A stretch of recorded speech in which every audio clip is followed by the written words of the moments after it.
Hi, and welcome you all. In this video tutorial, I will guide you through the process of installing VMware Workstation and importing the firewall into the virtual environment. To set up our Palo Alto firewall, we require VMware Workstation Player to execute the firewall downloaded file. You can obtain the VMware Workstation from the official VMware website. Navigate to website and select the appropriate version of VMware Workstation.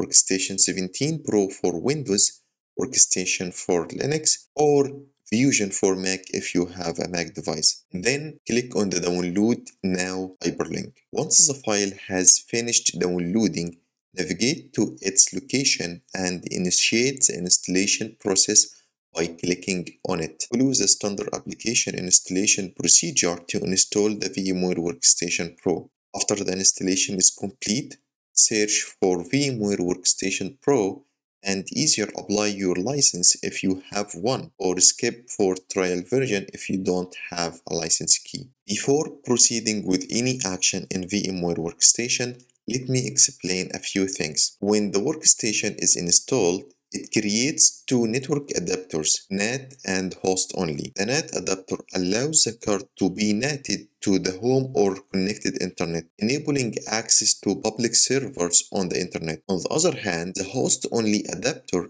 isolates this network, meaning any devices connected to it will only be able to communicate with other devices within the same network. Lastly, there is a bridge which directly connected to the home router and obtains an IP address from the same subnet as my physical machine. Now let's make some modification to the virtual machine's network card. To do this, click on Edit and then select Virtual Network Editor. Click on Change Settings to manage the network cards. You will see the three network cards: Bridge, Host Only, and NAT. If you observe, the Bridge card does not have any assigned IP address. To add another network card, click on Add Network, specify or select the number of your card and then click OK.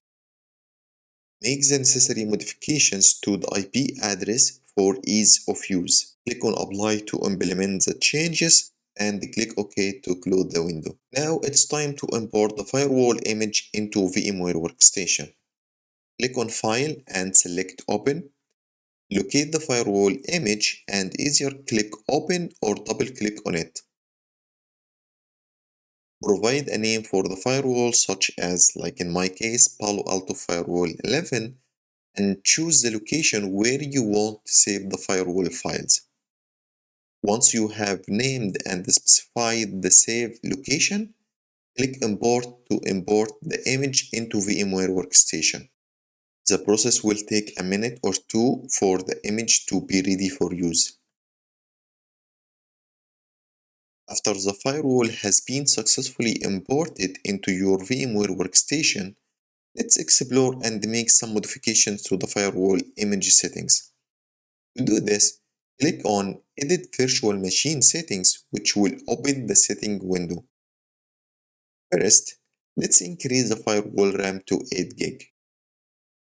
Regarding the network cards, the firewall image comes with 3 network cards, all set to bridge mode. The first card is used as a management interface, while the second and third cards are designated as data interfaces.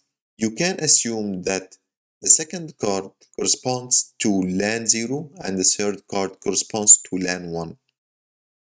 I will change the network adapter 2 to NAT and the last adapter to host only while keeping the management card as a bridge card.